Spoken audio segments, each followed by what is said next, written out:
Découvrez chaque vendredi les douceurs de Sacha. Les douceurs de Sacha avec Sacha elle-même. C'est un petit peu notre petite mascotte culinaire sur Radio JM. On vous retrouve d'ailleurs Sacha chaque semaine. Bonjour Sacha. Bonjour Sylvie. Vous croyez que je vais quand même trébucher à chaque fois sur Sacha ou pas? Je sais pas, peut-être qu'il faudrait dire allons chez Sacha, chez Sacha. Exactement. En tout cas, du côté de Sacha, eh bien, on retrouve bien sûr une nouvelle chronique culinaire sucrée, parce que le vendredi, on vous prépare des mets bien sucrés et surtout qui viennent de loin, puisque Sacha, vous avez été récemment du côté de Budapest. Comment ça s'est passé ?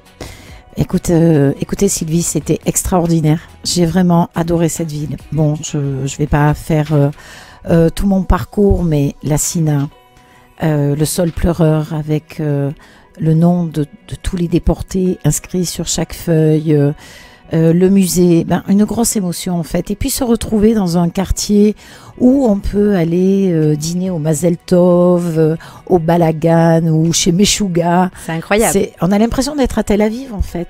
Et oui, c'est à Budapest, en Hongrie. Et vous l'avez cité, cette synagogue qui est la plus grande synagogue d'Europe. Elle est incontournable quand vous allez à Budapest. En tout cas, vous nous avez ramené un petit dessert sucré. Lequel ? Un plat de chez eux. Alors, je ne sais pas comment... on va rigoler sur la prononciation. Je vais essayer de le prononcer le mieux possible. Ça s'appelle les Ilvas Gombo. Littéralement, ce sont des boulettes de prunes qui sont réalisées dans toutes les familles hongroises. Alors, j'en ai mangé. Alors, qu'est-ce que c'était bon ou pas ? Est-ce que je peux dire quelque chose que j'ai ressenti ? Allez-y, lâchez-vous. C'est vendredi. C'était un peu, comme on dit chez nous à Marseille, un estouffe belle-mère. Et voilà, c'est la sensation. Bon, avec du goût quand même, un bon goût, parce que les ingrédients sont quand même très intéressants et je vais vous surprendre quand même avec ma recette sucrée, parce qu'elle est faite à base, dites-nous, de pommes de terre. De pommes de terre. Ah c'est bon à savoir. Peut-être même pour la préparation de la recette pendant Pessah, où on n'utilise pas de farine. Je ne sais pas s'il y en a dans celle-là. Peut-être s'il y en a, oui. Non. Mais sinon, la pomme de terre, c'est quand même l'ingrédient pour Pessah parfois. Alors, vous avez pris votre petit carnet. Je tiens à le signaler. Comme ça, on le montre même sur les réseaux sociaux. Et regardez, il est magnifique. Elle met toutes ses recettes. Et alors, quels sont les ingrédients dont on a besoin ? Alors, pour réaliser cette recette pour 4 personnes, il faudra 1 kg de pommes de terre à purée, 500 g de quetch, donc les prunes. Ah, le quetch, voilà, ce sont les prunes, oui. 250 g de farine, un œuf, 25 g de beurre, 100 g de chapelure, 3 cuillères à soupe de sucre, 1 cuillère à café de cannelle et du sel. Et du sel. Alors, comment est-ce qu'on prépare tous ces ingrédients ? Bien évidemment, il faut faire cuire les pommes de terre avec la peau dans de l'eau bouillante salée. Bien sûr, après, on les épluche, on les réduit en purée et on ajoute la farine, puis l'œuf et on malaxe pour obtenir une pâte. En fait, c'est comme une pâte qu'avec de la farine. Et il faut la malaxer vraiment bien pour qu'elle ne colle pas aux doigts. Très bien. Vous pouvez la préparer la veille et vous la laissez au frigo. Ah, très bien. Oui, aussi, effectivement, pour que la pâte, elle prenne mieux. Exactement. Ensuite, quand vous sortez votre pâte, vous l'étalez avec un rouleau à pâtisserie. Puis, vous découpez des carrés d'environ 6 cm. D'accord. OK. Vous mélangez dans une coupelle le sucre et la cannelle. Parallèlement, vous lavez, séchez les quetchs, puis vous les coupez en deux en enlevant le noyau. Vous déposez le mélange sucre-cannelle dans chaque demi-prune. D'accord. On met à l'intérieur. Très bien. On enlève le noyau. Et on met à l'intérieur. Dans le creux, on met le sucre avec la cannelle. On place chaque demi-prune sur un carré de pâte. D'accord. En fait, c'est une pâte comme si c'était une pâte à la farine. Ouais, et vous repliez les bords. Comme ça. On replie dessus, comme quand on fait un petit peu les oreilles d'Aman, vous savez. Je sais pas pourquoi, je pense en ce moment à ces fêtes-là, avec Pourim, etc. Mais c'est vrai, on referme un petit peu. On referme. D'accord. Voilà, on rabat les côtés des carrés. Donc, on a 4 côtés. D'accord. On termine donc d'enfermer les demi-prunes dans la pâte.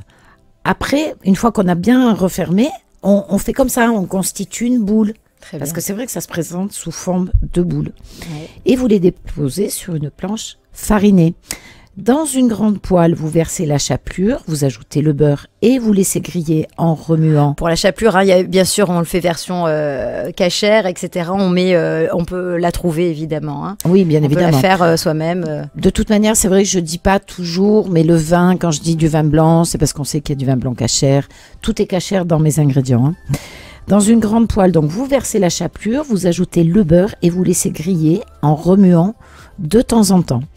Quand la chapelure a pris une jolie teinte couleur dorée, châtaigne, vous baissez le feu au D'accord. minimum.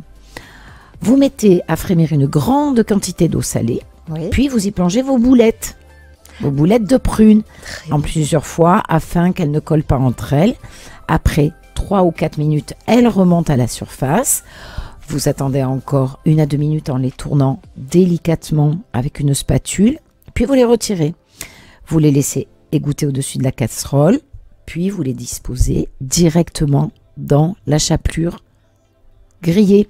Ah, ça Et doit être vous trop tournez bon. bien, hein, faites en sorte que votre boule, elle soit imprégnée de chapelure sur tous les De côtés. chapelure, ou est-ce qu'on peut pas faire une petite version je suis sûre qu'en plus vous aimez ça, avec des noix un petit peu écrasées, mélangées dedans. Après, je pense qu'on peut faire ce qu'on veut. Hein. On En peut le cuisine, faire on peut innover, on peut, oui, pourquoi pas écraser des noisettes. Ouais, parce que là, des vous noix. m'avez inspiré quelque chose, et là, ça me donne très très envie. Hein, je vous cache pas. Hein.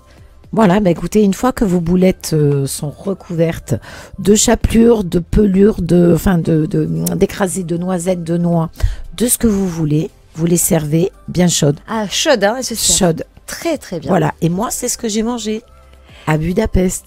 Eh bien, écoutez, merci Voilà. ma jolie Sacha. Merci alors pour cette recette très très originale. On vous surprend hein, chaque semaine avec Sacha. Merci beaucoup. J'ai envie de vous souhaiter Shabbat Shalom. Shabbat shalom à nos auditrices, à nos auditeurs. Et je vous dis à la semaine prochaine pour une douceur.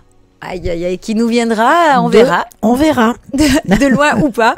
En tout cas, merci d'avoir été avec nous, Sacha. C'est un vrai plaisir. Et tout de suite, on poursuit en musique dans Vivement Vendredi. C'est parti.